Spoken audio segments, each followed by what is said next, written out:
나는 요즘 투자 이야기를 할 때 가격부터 보지 않는다. 차트보다 먼저 떠오르는 건 내가 어떤 선택을 하고 있는 사람인가라는 질문이다. 빠르게 부자가 되는 이야기는 많다. 하지만 오래 버티는 이야기는 적다. 나는 후자를 선택했다. 그래서 비트코인을 산다.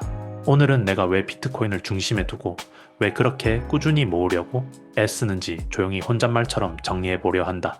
좋아요, 구독, 알림 설정을 눌러주시면 더 좋은 콘텐츠로 찾아뵙겠습니다. 여러분의 응원이 콘텐츠 제작에 큰 힘이 됩니다. 나는 한동안 성실하게 살면은 중산층으로 평생 살 수 있을 거라고 믿었다. 매달 월급이 들어오고 크게 낭비하지 않고 책임질 건 책임지면 조금씩 나아질 거라고 생각했다. 그런데 시간이 지나도 삶은 늘 빠듯했다. 돈을 못 벌어서가 아니라 돈의 속도를 따라잡지 못해서였다. 물가는 매년 올랐다. 집값은 더 빨랐다. 아이들 교육비는 선택이 아니라 필수가 됐다. 통장의 숫자는 그대로인데 체감은 계속 줄어들었다. 그때 처음으로 이상하다는 생각이 들었다. 내가 게으른 것도 아니고 무모한 것도 아닌데 왜 항상 뒤처지는 느낌일까? 그런 생각이었다.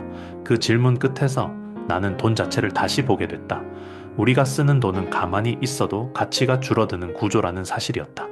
누가 훔쳐가는 것도 아닌데 시간이 지나면은 자연스럽게 힘이 빠진다. 이건 개인의 문제가 아니라 시스템의 문제였다. 그때 나는 비트코인을 처음으로 진지하게 생각해보고 투자에 대해 고민하기 시작했다. 처음엔 솔직히 가격이 먼저 보였다. 오르면 관심이 생기고 내리면 불안해졌다. 그런데 오래 들여다볼수록 가격보다 규칙이 눈에 들어왔다.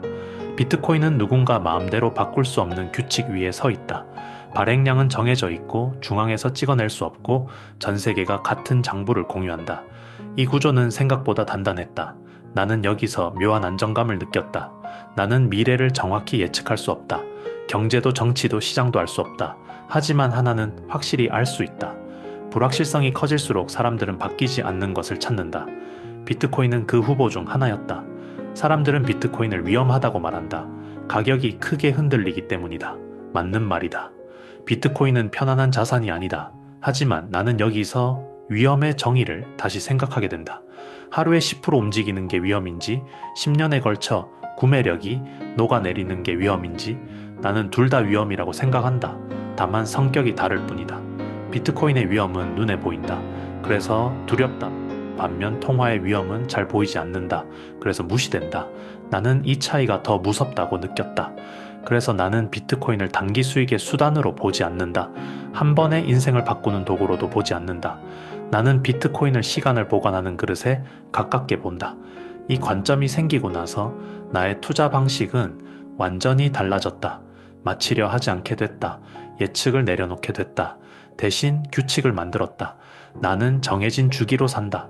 가격이 오르든 내리든 기분이 좋든 나쁘든 큰 뉴스가 나오든 조용하든 그냥 산다. 이건 기술이 아니라 태도다. 이 방식을 유지하는 게 쉽지는 않다.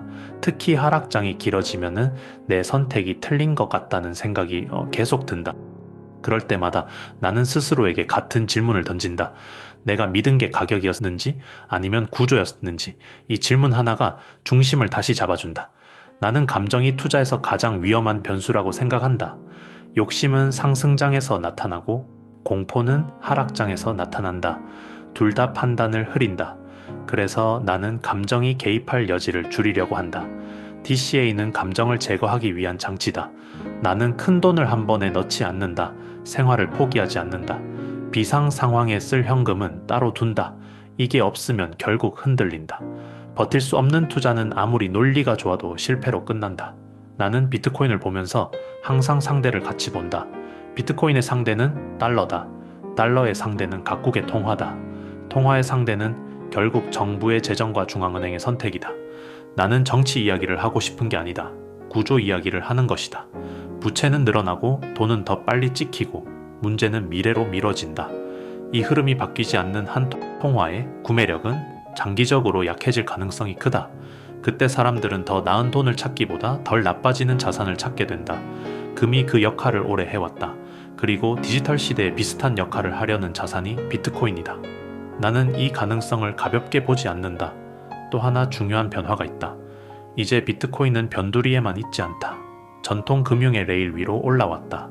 현물 ETF라는 형태로 제도권 안에서 접근할 수 있게 됐다. 이건 가격보다 구조적으로 중요한 변화다. 접근성이 넓어지면은 참여자의 성격이 달라진다. 단기 투기만 남는 시장에서 장기 자금이 들어오는 시장으로 바뀐다. 나는 이 흐름을 조용히 지켜보고 있다.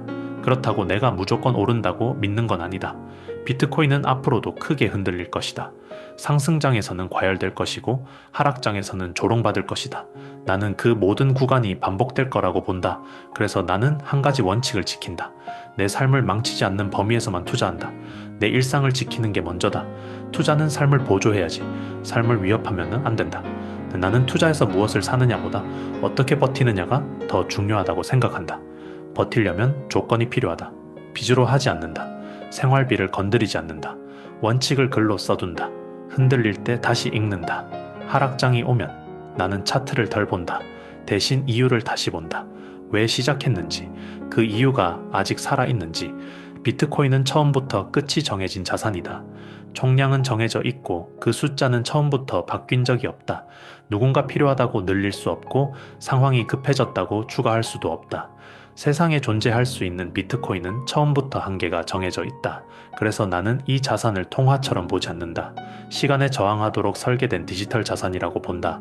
새로 만들어지는 속도도 계획되어 있고 그 속도는 시간이 갈수록 느려진다. 가질수록 쉬워지는 구조가 아니라 가질수록 더 어려워지는 구조다.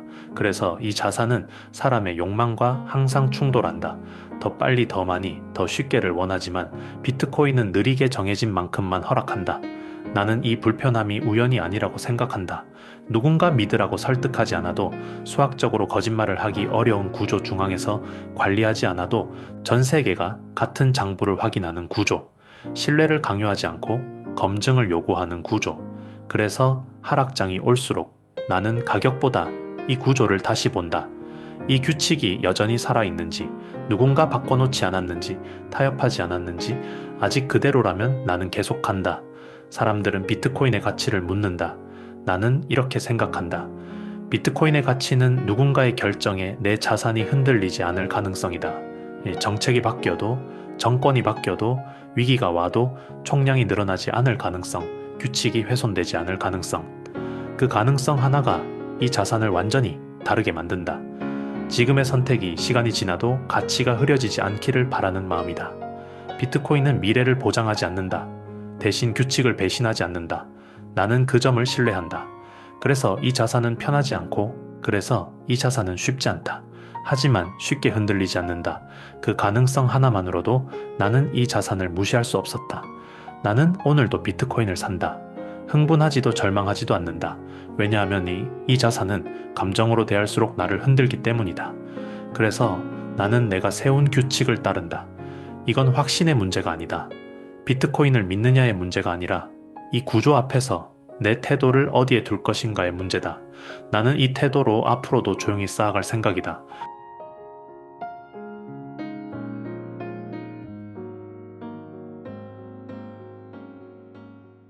이 영상이 마음에 드셨다면 구독과 좋아요는 큰 힘이 됩니다.